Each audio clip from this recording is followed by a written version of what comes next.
I think a lot of coaches think they do something, but they actually don't. If players can't solve problems and they have to wait till half time to work out what the opposition are doing, training probably doesn't give them too many problems to solve.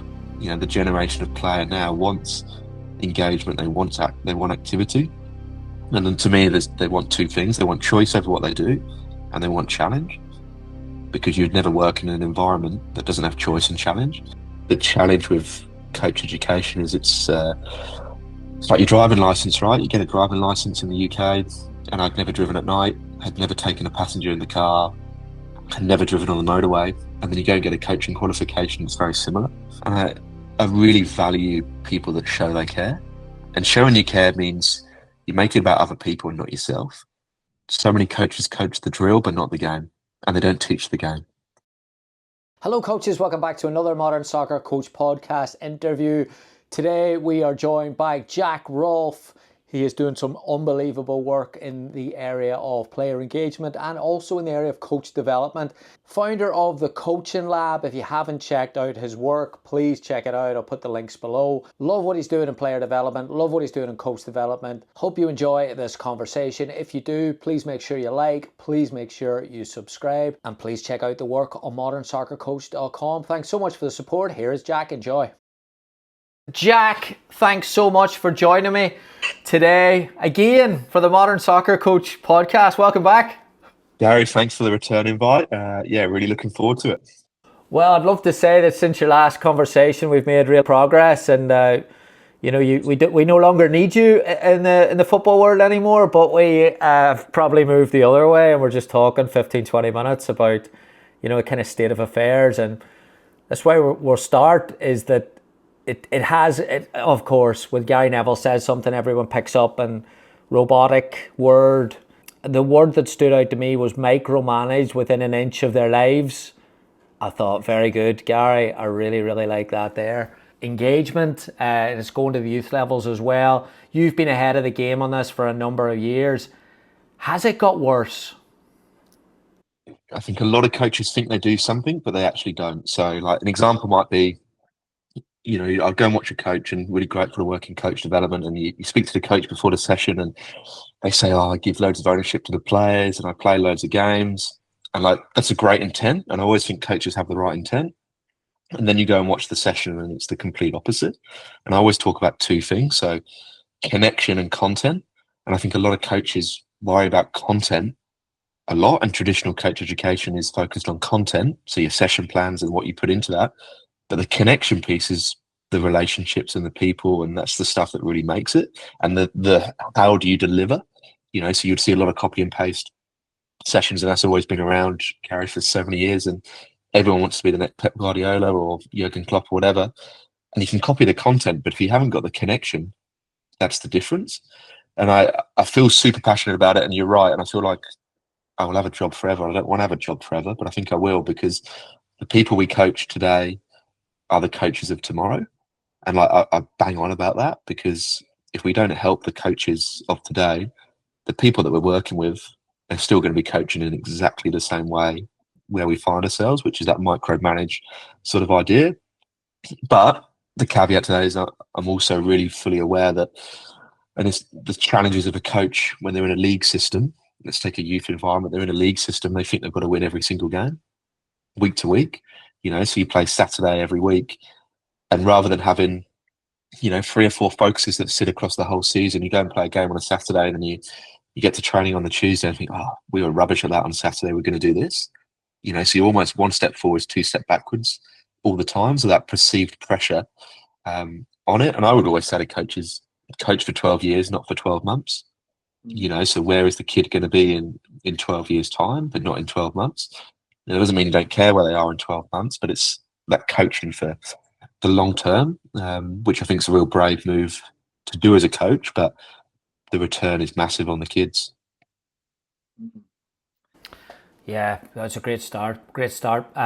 Would you say then that awareness piece about the well-intentioned and similar to like the technical side, where saying, listen, we play a really, really good style of soccer, and the teams that we play against, they for some reason we always play against direct opponents who knock it long and don't care about playing. And have we now extended that into our lack of awareness of our environments? I mean, I guess my question is, I think we have, but my question is, how do we check that as an individual? Where, again, it's difficult to look in the mirror and say, listen, this they didn't have the energy today. They've got to bring the energy. You know, you'll get a Bill Belichick or a Roy Keane quote on they've got to bring the energy.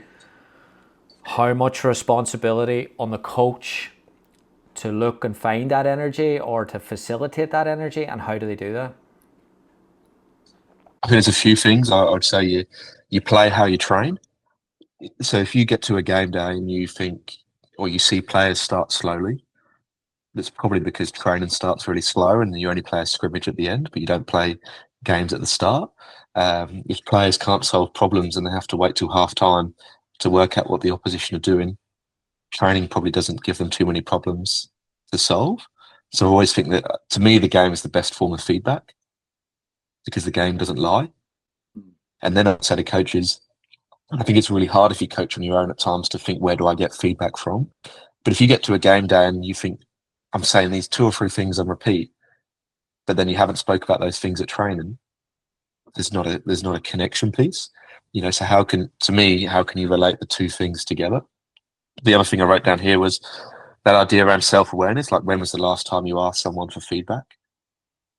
When was the last time you asked another coach? That could be you coach the U12s, but actually you ask the U11 coach to come and watch you, or you do a joint session. So you got another coach alongside you. Like, when was the last time you asked another coach to come and watch you or ask for feedback? If you're really brave, you might even put up the VO camera and record yourself at training, or even put like a microphone on yourself, which is easy to do with, your headphones, and just leave it in your pocket and sort of see what questions you ask players. You might realize I say the word okay all the time, or I say, like, I ask a question that doesn't really have any meaning. So I think there's definitely some quick ways that coaches can become a little bit more self-aware. And if you're really brave, you'd ask the players for feedback. You might ask a question like, how can I help you? Or what do you need from me to help you be the best version of yourself as a player? Because I think so often coaches go in with one idea, and that's fine, but then you haven't asked the players, so you haven't really sort of closed the loop. And all that stuff doesn't cost any money, right? It's just a change of mindset to say, Gary, would you mind just coming down 15 minutes early just to sort of watch the end of my session? Or, you put up the video camera to record yourself at training, or you go to a game day and you write down all the stuff you're saying during the game. And then you take that back after the game and you think, well, actually, what I said on a game day, we didn't do any of that at training. So how can I tell the players something that we haven't even practiced? Yeah, I don't think it's. I mean, everyone is egos is there at every stage of our lives. So it's not. I don't think it's that. I think it's the. I think there's something there that, whether it's you don't want to be judged or you don't want to be different, and that's where coaches are. They're strange people, coaches, because everyone wants to be different. Everyone wants to be unique, but nobody wants to be different. Everyone wants to be Pep, because Pep is or Cruyff or Bielsa or the outlier. But then everyone's, not everyone, but like, just generalize it. But everyone seems to want to do that with the same template as everyone else is using, because then you don't get judged. But everything that you said there, I'm thinking, okay, go ask coach to watch my session. Okay, that involves a level of insecurity that you're not maybe comfortable with. Stick up the video camera, put the pods in your pocket, and do that there. Yeah, that's, someone could see me do that and think I'm, how much of it is do you think is habit, where you're trying to break habits, or how much of it is closed-minded, or how much of it is, but there's definitely a roadblock here in terms of, you're saying think different, do different. What do you think is the biggest problem with that? You have to see it to believe it. Mm. So I really think you need someone to show you. And so, like, for example, you type into Google football drills, and that's probably where you first go wrong, right? Because you mentioned the word drills and not games. Modern So soccer. there's an There we go. Yeah. And go on there and get all your games and exercises. So I think there's an element of you have to see it to believe it. So I love going to a club and helping a group of coaches and leading a session or co-coaching a session. So me and you, Gary, would coach the team together. And if I did a game and you were quite a drill-based coach that was quite structured, and I did a game which was totally different, the kids wouldn't lie. There'd be a reaction from the kids. And you might say to me, geez, like that kid's never communicated before, or like, where's all this energy or speed and decision making come from? And then because you can see that, that starts to trigger something in your mind to think, actually, there's probably something in this. But I think coaches need help and support to do that. So I think that one layer is, yes, feedback yourself, but also I think you have to see it to believe it, because the kids don't lie. And I know full well, 100% of kids, they want it. You know, the generation of player now wants engagement, they want activity. And then to me, they want two things. They want choice over what they do, and they want challenge, because you'd never work in an environment that doesn't have choice and challenge. The skillful coaches pick the right choices and give them the right amount of challenge.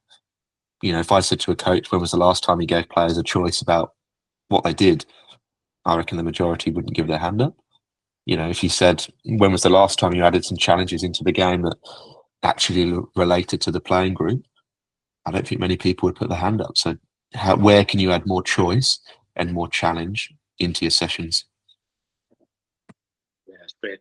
Great point. Great point. Go back there and say about that co-coaching when you go in, um, and say you are working with a coach who is, that you're in with a club and it's quite drill based and they obviously need a bit of help. What types of conversation are you having then and feedback that you're saying, hey, listen, there's a different way, there's a better way? How do you go about that process? I think so I did a little bit of work in Australia in the AFL, and I probably spent 3 weeks talking about non-AFL stuff. You know, one of my favourite questions is, what do you do for a living? Because that influences how you coach. You know, so let's take the community coach, anywhere in the world. You work in an office and you just work on your own in front of a computer all day, and it's just putting in admin. You don't deal with people. You know, you're just basically doing what you've been told and you're drilling that information in. Compare that to someone else that's a senior manager in a consulting firm or an accountant that's managing 10 people. Their experience is very different. And that, I really believe, that influences how you coach. And I really say to coaches, you know more than you think you do. And it's about, what can you take from your past experiences to influence how you coach? So I could ask every single coach at any level, who is your best coach or best coaches and your worst coaches, and they can tell me. And then it's about, okay, well, guys, you probably want to be more of the good coach than you do the bad coach. You know, you want to be the coach that you didn't have. You know, so it's almost facilitating some conversations that actually are much wider than just the football delivery sort of stuff, because I really believe you're a product of your own environment. And I'd also say, I don't have all the answers, right? I'm going to give you a couple of options, and I'm going to say, Gary, there's one option, and it could be quite drill based, and you could put 20 kids in a line and you got one ball. But if you was a maths teacher, you wouldn't put one textbook in front of 20 kids in a classroom and expect everyone to do the 2 times table. You know, so your other option is, you might say, we'll have 2 groups of 10, and one group's going to do a 2v2 practice or 3v3, and then the other group's going to do some 5v5. Like, you've got options, but the choice is, the coach needs to pick the right option and have an understanding of why they're doing that. And it's small steps, right? Because I'm fully aware that suddenly adding loads of chaos and loads of games is not your traditional form of what we believe coaching is. We believe coaching is, I've got all the knowledge and I need to give that to people. Whereas I'd argue you probably don't need all the knowledge, but you need all the connection. You need all the relationships you can have, with the people you've got in front of you.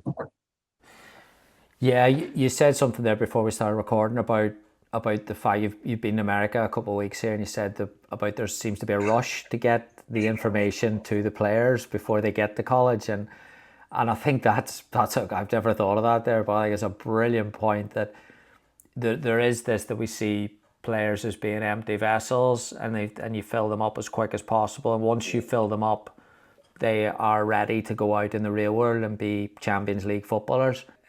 Again, that creates an information dump as well, doesn't it? Where is going to impact the environment and the type of coaching. 100%.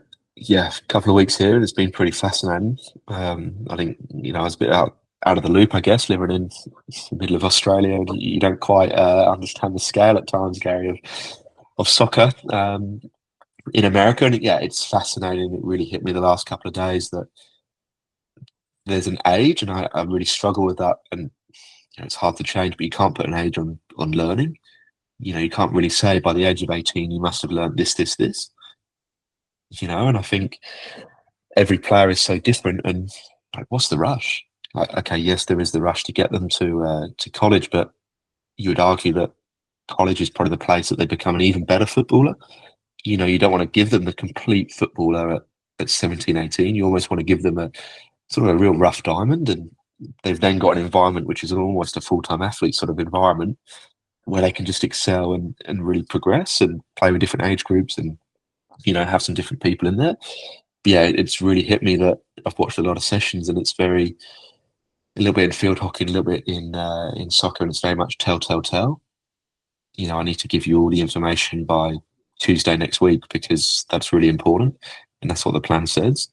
But I don't think you can put a time frame on learning, which is hard for a coach, right? Because you're probably judged on how many kids do I get to this level and where do I get those kids to? Like that's the challenge. You are and you aren't. I don't see. Yeah. And again, it's great for, especially with today's brand, and it's great to say that you played a role in player X's career. But I don't think people are generally being under pressure for players' lack of development. Maybe they should. I just think it again. We said it before. It is quite generic. Something else that along that there is the type of, I think we've got more information, and again, I always say this on these podcasts, like it's not to attack coach education. Coach education over here has made a lot of progress, and there's guys doing great work there. But coach education isn't the job of coach education is not to create the best coach. Like wherever we got that, and I'm sure nobody said that, but that is a theory that, with 5,000 more licensed coaches, we're going to develop a golden generation of player. No chance. And something that you said, one of your posts actually was like, you wrote about questions, and something that I see. I mean, Doug Lemoff's done a great job at again educating people on questions, but you go and you see now that the questions are very, very technical and tactical based, and my analysis background leads me then to doubt that 1,000,000%, because you don't, there's a variable that's different in every single situation. So there's not really, player can see this, coach can see that, and what are we going to do? Talk about it for 20 minutes. But you said in your post, you talked about no one asks what they need, what they want, what they're looking for. And I always think, again, why do we not do that? Or are we scared that the player doesn't know? And if so, great that they don't know, because then surely that leads you down a more powerful conversation. I also think you're there to serve the players, and the players are not there to serve you. And the quicker you can get through that mindset of you are there to help the players, and what help do they need in that moment, and what help do they need at their age and their stage. And the grand reality is, let's take a U10 or a U12 team, and they're maybe like the third team or the fourth team in that age group. Like, they're different from everyone else. Like, they're playing the same game, but the grand reality is what they want from a coach is the complete opposite to someone that's coaching a U16. I was at Palace the other day, and I said to the coaches, like, coach where your feet are. Coach where your feet are. So if you're coaching in the school, coach where the feet are in the school. If you're coaching in the academy, that's very different. If I coach a U12 first team, that's probably the best of that age group in that club. So I probably need to coach maybe in a different way or a different style potentially to if I'm coaching the lowest team in the U12s. Like, coach where your feet are. And I think the challenge with coach education is it's It's like your driving license, right? You get a driving license in the UK, and I'd never driven at night, had never taken a passenger in the car, had never driven on the motorway. And then you go and get a coaching qualification that's very similar. You've never coached an all-girls group, never coached a disability group, never coached a group of adults, only coached 7-a-side, not 11-a-side, but everyone's got the same qualification. And then you expect them to all be amazing coaches. And I would argue, and hopefully the coaching lab is doing a little bit of work around this, but giving coaches a toolbox and a skill set. You know, you need, as a coach, if you want skillful players, you need to be a skillful coach, and having that idea of, like I said there, of where your feet are, but how can you create continued opportunities for yourself to get better? Like I always say to coaches, if you could design your own level 1 coaching course, what would it be? And normally people come back with engaging games or developing confidence, decision making. And then you go and watch or you go and listen to a coaching course and it's the complete opposite. You know, so what do coaches need skill set wise for the environment they're working in? And like you mentioned earlier, everyone just seems to do the same thing. You know, and you've got to diversify. I would love not to be a coach educator, but if I would love to design the introduction to the coaches, and the introduction would be a history of the game, 2 weeks, history of the game every day, and you would take a superstar, and day 1 would of course be the great Diego Maradona, day 2 George Best, day 3 Roberto Baggio, things like that. And the last day you would say none of these players developed in coaching. So whatever you do, go and enjoy, you know. You said something there before about again, before we start recording, when you went to Palace, you said you get excited with this young generation of coach, and you think there's a massive deal of potential in young generation of coach, which is really interesting, powerful to hear, because again, we are approaching a new generation, a more tech savvy generation, a generation that's closer to these kids that, you know, that we're trying to impact. What do you see in this young generation, and how do you advise coaches to try and get more out of them? Yeah, I was pretty traveling the world, well, the past few weeks, and you know, you finish the day's working with a group of coaches, and sometimes you think, oh, geez, like what a waste of a day, or like where's this going to go in the future? And you think, oh, no one's really listened there to what we said. And then you go and meet a group of young coaches, and your faith is restored by this energy to ask questions between each other and to think differently and just to give things a go, like just to show you care. And I really value people that show they care. And showing you care means you make it about other people and not yourself. And you say thank you. And you don't need to be a football coach to do that, but it's amazing how many people don't care, you know, and caring for your own development. And I was at Palace, and I was really, really impressed by these young coaches. And I was there in theory to help them, but if anything, it was there just to ask a few questions and sort of bounce some ideas around how we can play some more games. But it really then hit me on the train journey home of, okay, Palace is a great environment, and you've got these young coaches with a head of coaching that really values young people and young coaches. But then you go to another environment and you get a head of coaching or a technical director that's, you know, one style of coach, and you know, they might shortlist 5 coaches to do an interview, and then this is one mid-20s-year-old that's got loads of cool ideas, like connection with the kids, like is really self-aware. But then that person that's employing them is thinking, nah, geez, like that person's not for us. And it really hit me of 2 ends. One, what help and support does a head of coaching or a technical director need to help them with self-awareness to say, actually, there's this young coach and I probably need to give him a chance, you know? And then also the other end of that is, how can you build resilience in young coaches to keep doing what they're doing and not to coach the badge? And I see this in football, soccer a lot. You know, you go from one environment and then you get employed in another environment, and that badge is different. And that badge is perceived to be a little bit more bigger and better and whatever. And it might have a Premier League logo to it or whatever. And you think, guys, you've been employed because of the coach you were, you know, in that environment. So don't come into this environment and then change. there's a reason why you've got the job. So you don't need to change the style of coaching that you are. There's a reason why you've done that. So that resilience to be built in younger coaches to say, guys, you're doing a bloody awesome job, but you've got to keep going. Yes, you might be the 1 in 10 here that is thinking differently and asking the kids the questions and playing games and adding challenges and doing this sort of stuff and seeing the kids in the future. But the idea of you've got to build resilience in them to say, you're on the right path. No one's going to say, well done to you, because that's not every environment does that, but you're on the right path.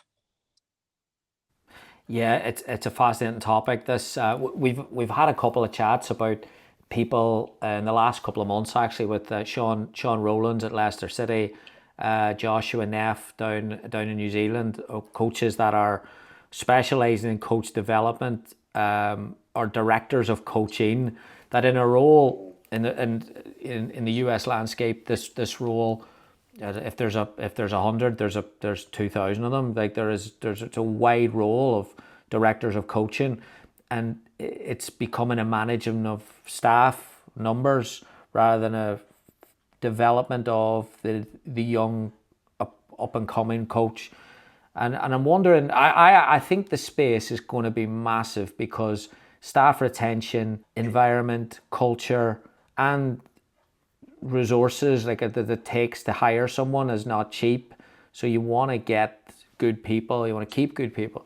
My question is that to build on to what you're saying there, for if you're someone who is a little bit older as a director of coaching, and you are having a little bit of a disconnect with this younger generation, and you're seeing energy, you're seeing creativity, you're seeing passion, someone else might see they're on their phones, or they've showed up twice late this week, like that old-fashioned stuff that has too much value sometimes. How would you say, or how would you advise coaches who are looking at their club now and saying, yeah, God, now I think of it, I don't have any coaches under 25, or what are some ways to try and improve that? Oh, that's big, Gary. There's definitely an awareness of, let's say I'm 45 years old. 20 years ago, I was exactly that coach. So you've got to rewind a bit and think, actually, someone gave me a chance, and it's about time I give them a chance again. So that idea of you've walked that path before. And I would like to think the young coaches work so hard, they're actually going to make your life easier. If I looked at it from a workload point of view, I'd be thinking, these young kids are so keen to learn, they're so keen to help, they've got different ideas. Actually, that's probably going to refresh me as a coach, or as a technical director, it's going to refresh me. And they're out there, but you just got to give them a chance. And there is maybe like some sort of buddy system in there. I think peer-to-peer coaching, I think, is really helpful. And we probably don't spend enough time as coaches together sometimes in a club. And I love that idea of just after a session reviewing things and bringing in different people to ask feedback. But I guess to answer your question, it would be you walk that path before. So it's, create opportunities for other people to help you. And let's be real, they're not going to take your job in the immediate future. They're just coming into the environment to contribute and to help. They're not there to take your job. Maybe in the future they are, but not in that first instance. So I think you just got to give people a chance. Yeah, we had spoke to Bobby Reese at San Diego Surf about their clubs. Again, they kind of pride themselves on retention of coaches, and he said they don't give up on coaches that have a couple of quirks. And of course, then I'm thinking, do we do that on players? And something you've said as well, as one of your quotes is that start judging development in years, stop judging development in days. Do we expect too much too soon, or are we just straight up impatient with the development process, or both? Probably both. Definitely impatient, for sure. I'd rewind a little bit what you said about coaches and technical directors. The best technical directors and the best heads of coaching pair the coach with the right age group. So often tradition would say Gary is the most qualified coach, he must coach the U17s or the U18s. Whereas actually, Gary is a little bit of a different sort of coach, and his engagement level of people is awesome, and he's super creative and can manage large group sizes and can do all this sort of really cool, quirky sort of stuff. Actually, you might be better working with the U12s. So, where do technical directors and heads of coaching pair the right coach with the right age group? Because normally it's a layered or top-down approach. You're the best coach, you work with the best team. And that's why good coaching is an absolute lottery experience, because normally everyone just goes to the top rather than going to different age groups. But I think we are impatient, 100%. And this is why I admire every grassroots community, particularly in the UK, where you've got a league game every single week. And you've got a league structure that this perceived pressure of, oh, we weren't very good at this, we need to do this on the weekend. I said to a group of coaches the other day, I'd love to see like 3 seasons in one. So it's like 3 10-week seasons where actually every 10 weeks the format changes. So you only ever play the same format for 10 weeks. So it doesn't become a 30-week season where you're always playing in the same competition, the same teams. You might play the first 10 weeks as 7v7, the next one's 5v5, the next one's 11v11, for example. So suddenly your coaching changes, and how you coach and what you coach changes, and the experience the players gets is different. But there is so much perceived pressure, 100%. I love that. Something I was thinking of a while ago was actually talking to Sean Rowlands at Leicester is about them.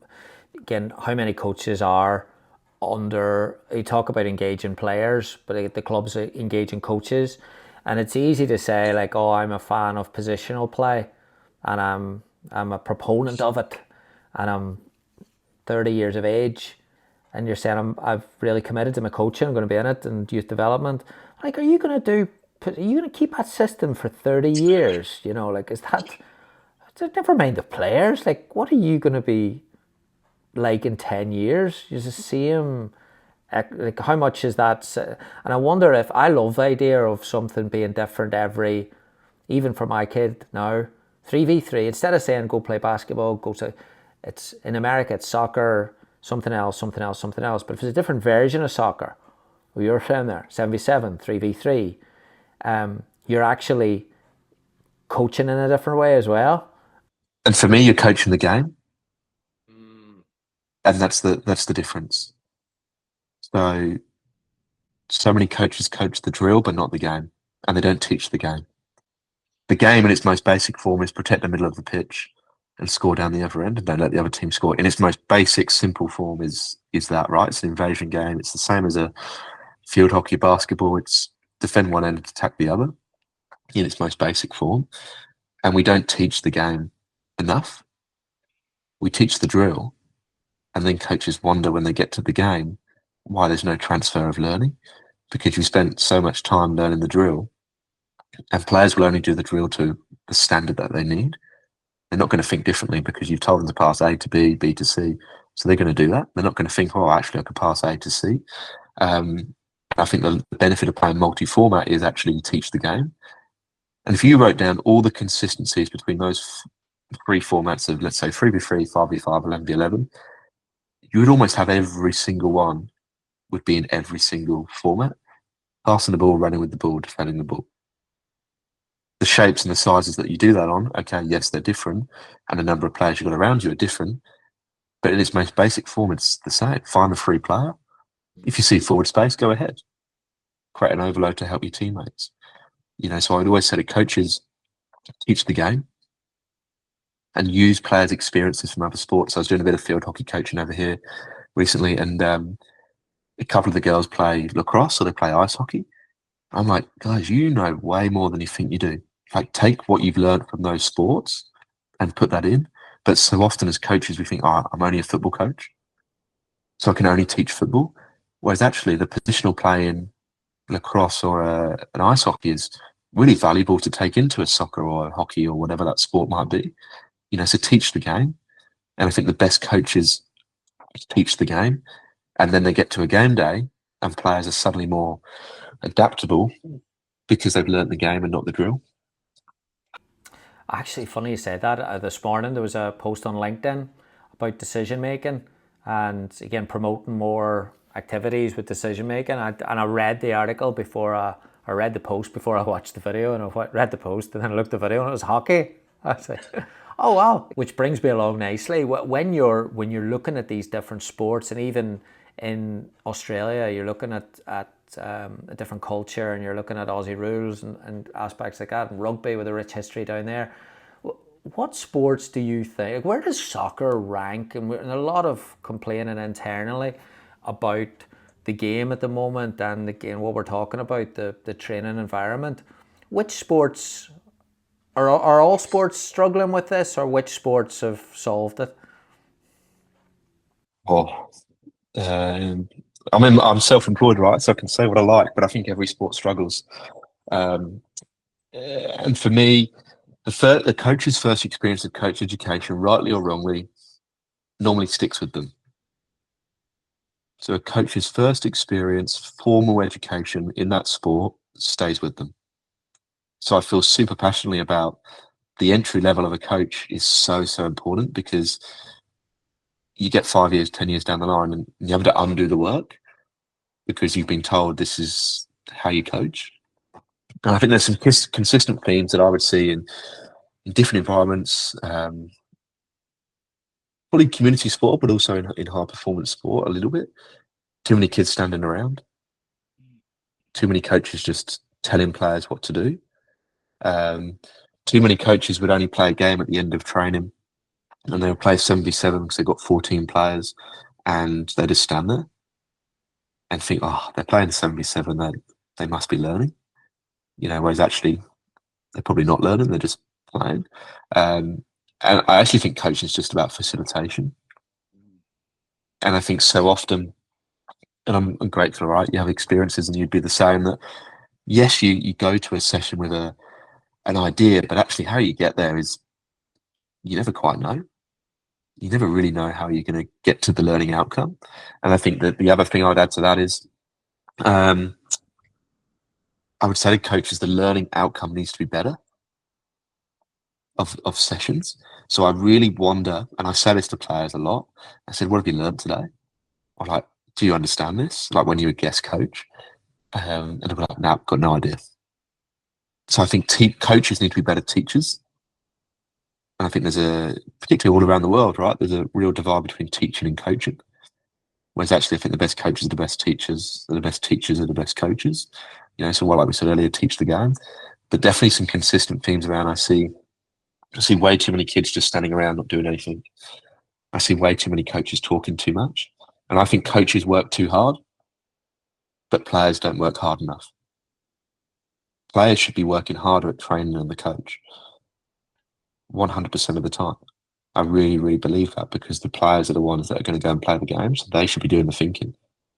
The coach, yes, you're going to be thinking, of course, but what that looks like is different. Be a problem setter, not the problem solver all the time. And then the other thing is, don't leave the game to the end. If you're trying to teach the game, you probably want representative practice, which to me is time and score. If you've got time and score in everything that you do, it generates decisions, which then is problem solving. So how can that appear a little bit more often in sessions? Yeah, the facilitation piece is, I think, I've never thought of that before about your first coaching experience. I'll start there.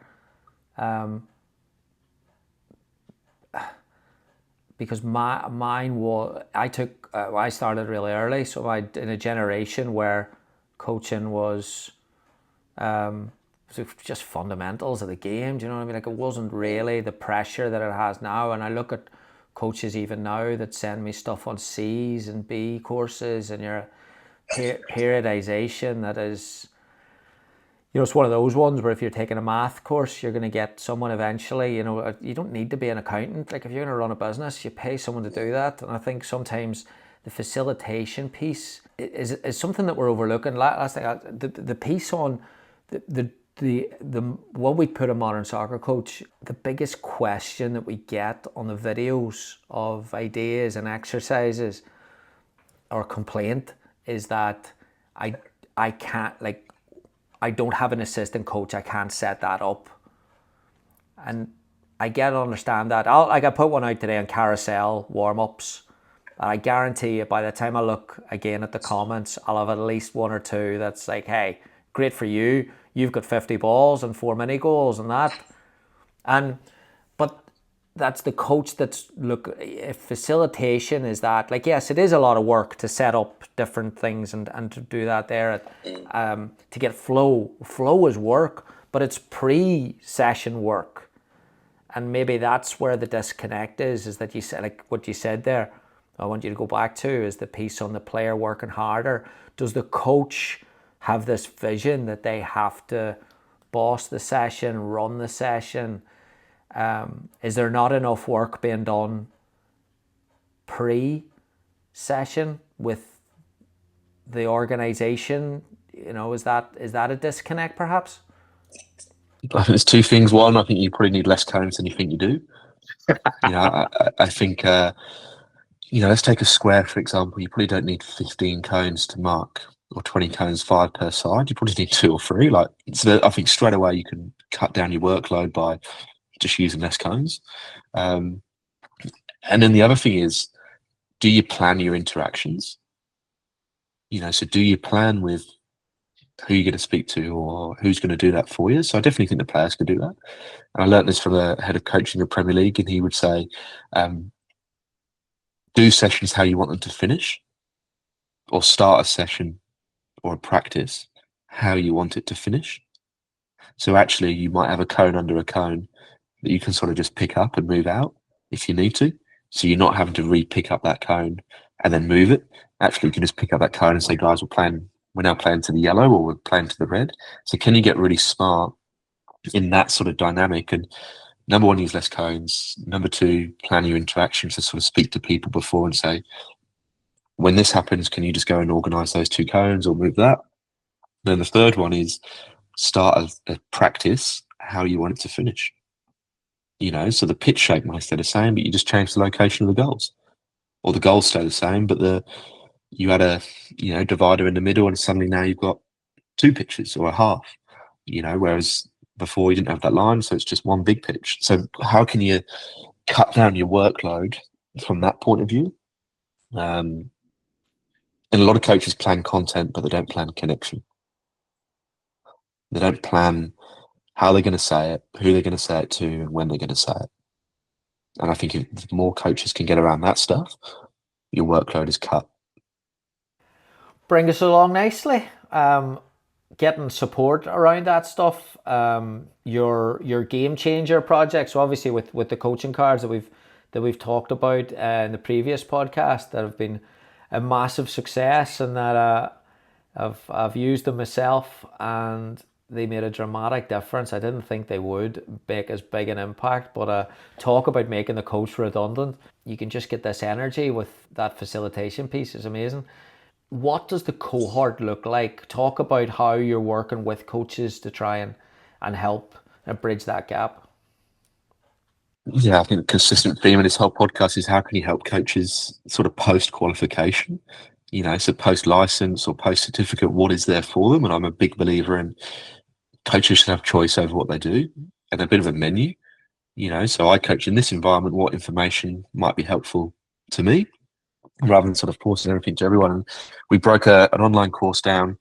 I guess the big umbrella is, how can you play more games, and how can you develop a skill set in yourself to then help players? So I'm a big believer in helping coaches to help players. So often we put resources into players, and that's great and that's important. But actually, if I can help the coach, they're going to help so many more people, a generation of people, and giving that coach a skill set. So we broke down to three subjects, and I guess 4 modules in each of those. So change, which is around how can you change your practice design, plan a session, deliver that session. Engage, which is your relationships, and then reflect. And the more a coach can reflect, actually, the quicker they're going to learn. and that building that sort of self-awareness in a coach, the quicker you can do that, the quicker you're going to be open to learning. And then each of those modules, there's 4 modules inside each of those topics. Some stuff around team challenges, player challenges, building a games program. I think one of the smallest things to make a biggest difference is the type of game that kids play. Let's say you see your kids twice a week. Actually, one of those nights could be a games night. But one night of that per week is quite a structured sort of team-based stuff, but the other night is games night, and it's all small-sided games and different challenges, and some ideas around how you can deliver and develop that. Also, some ideas around how can you influence other coaches, because I'm fully aware of being a games-based coach with problem-solving, decision-making is a rarity. A lot of people say they want to do it, but a lot of people don't do it. And if you are that coach that does do it, you want to influence others.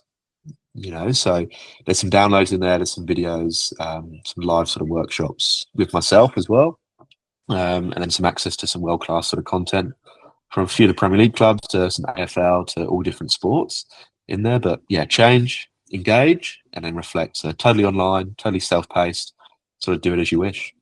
Love it. That change it's such a powerful. You said before about unlearning something with the coach education is something that when I talk to coaches about the French licensing with that MLS do with we've had Peter O'Donnell on and Tony Annan on before, and it is a highly challenging course. But I think the most powerful thing they do is that they almost, to what you're saying before, take your initial coach experience, rip that up and take in a different place. That's fantastic. 100%. And I think the more we can help coaches, it just becomes the norm, and it just becomes all they know, right? All they know is learning. So the more we can give coaches a skill set to deliver that, I think the better.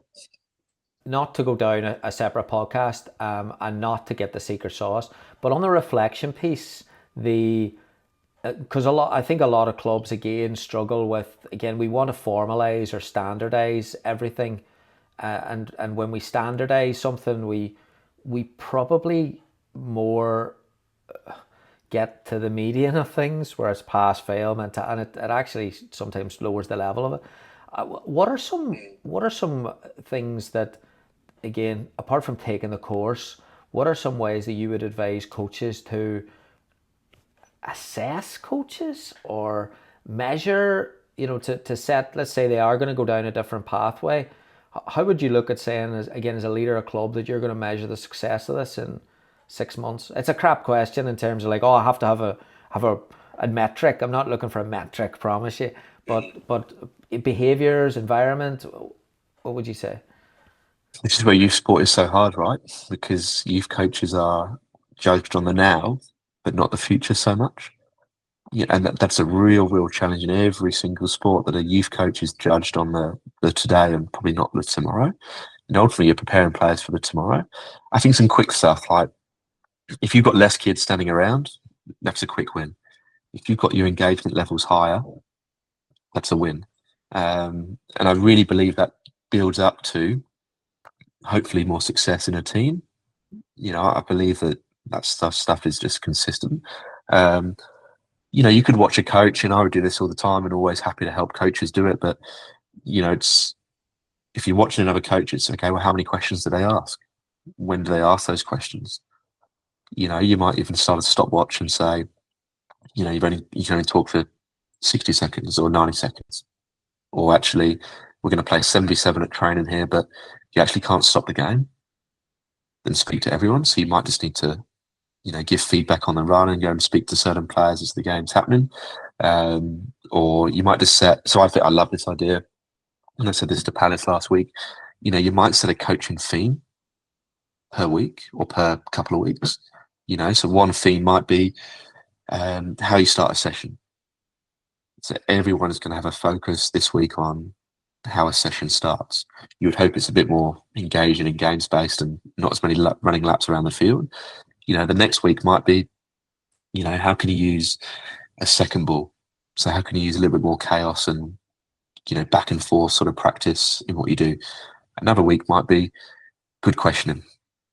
And obviously the reflection sort of match play cards that we produced have helped around that. But, you might have a theme around questioning. You might have a theme around the next week on um, coaching through games. So where do you stand? Who do you stand with? Normally a coach just stands on the sideline and watches the game, whereas you probably want to stand in the middle and sort of hear players communicate a little bit more and set some challenges and have another ball in your hand so you can throw it in. So I think if you're a head of coaching or you're a technical director, set some coaching themes that then give coaches, a direction that they can sort of go in. I think start small and then build upwards from there. Brilliant, brilliant. Yeah, it's the work you're doing. There's quite a few people now, as I'm sure you're aware, coming into the space and pointing at a problem. Pretty easy to do. Very, very hard and more difficult is to have solutions to said problems and then impact growth. But the work that you're doing is so solution based. Like whenever it is, but I think like fourth call I've had with you, and it's all there's 10 new ideas all the time to go in, which again, just doing things a little bit differently. Even the co-coaching piece of two coaches standing, complaining about player X on the far side of the pitch, that's so inefficient. It can just be done so much better. Are you also working with clubs then in terms of going in and doing some consultation with them and looking at maybe not managing this, but maybe lifting this up to a more part of the identity or environmental objective of the club? Yeah, and I think that's one of the nicest part of the coaching lab and sort of my role, I guess, that I want to help coaches to help players. And I've said that a few times in this podcast, but when you go into a club, and I love going into a club and always happy to help people. And if anything, it's just putting up a mirror, and saying, guys, like, this is what you do. And here's some other options. It's not, this is what you're going to do. It's here's some other options. And I'm really, really grateful and fully aware that I get to spend some time in the world's best environments in every single sport almost around the world, from Premier League football to AFL to hockey to all of them, education. And I'm then aware that a lot of environments that I'm going into don't have experiences in those places. And it's almost saying, guys, what we're encouraging you to do is common practice in some of these best environments. So I know when I go into a Premier League football club, the games program is one of their best attributes. And I really think it contributes to player development. And I know they're very games based, and I know in the AFL there's a lot of player ownership. It's on the players to sort of do a lot of the learning rather than be told what to do. And it's almost just when you go into these clubs saying, guys, like, here's one way, but here's another option, and here's an example, or here's a story. From my experiences sort of elsewhere, to say what you're doing is either absolutely brilliant, or there's another way we can do this, and here's some ideas around that. So yeah, I guess like the posh word is consultancy, right? But I'm just there to help people. I'm always happy to help clubs, always happy to help, coaches, because I think if you're a head coach or you're a technical director, it's a certain skill set to influence other coaches. And actually, a lot of people in that role haven't got that skill set. That's not their own fault. It's probably because they were the best coach in the club and then suddenly found themselves as a technical director. And yes, you're doing less coaching, but now you're doing more managing of people and influencing a program, which no one really tells you. You sort of just learn it as you go along, right? There's not, no, I've never met a club leader, director, general manager who has enough time in the day to do what their daily duties are, and then has enough time to grab a coffee with a coach who might need just that or want that little bit more. And I think that's what I see in coaching again. It's there is a great deal, which we talked before we start recording. There's a great deal of pressure coaches are under, especially in our culture over here, that they do need. And I see more and more clubs and coaches seeking outside support, outside feedback, because I think internally it's just there's just so much going on every day that you can't really get that. And a perspective as well, someone who's special, like I said, no one or very, very few specialize in this specific area. I think it's much needed. And again, when you came on with the surf coaches, everyone was blown away by the impact of, I could do this right tonight and make my practices feel different. I think that goes a long way. Yeah, I'd like to, I guess, pride myself on, solutions to problems. And if I said to a coach, have you been to a coaching qualification, and they've told you loads of stuff, but actually you don't leave with anything, I think everyone would put their hand up. Coaches want solutions to problems. They want answers. And I know every single coach struggles to, it might be large group sizes, or they've coaching through games or problem solving. Every coach has got their own challenge, and they want solutions to those challenges. I've never met a coach that would say, I don't want help, or I haven't got a challenge. So I think this idea of build it and they'll come. So if you're a club that says, all right, we're really going to value coaches this year, your coaches are going to value that because they want help. They might not tell you because you haven't asked the question before. But suddenly if you say, guys, like, do you want some help, or like, what do you need, or how can I help you? I tell you what, everyone's going to answer with a question, because I've never met the complete coach. I've never met the coach that knows all the answers. They all want support.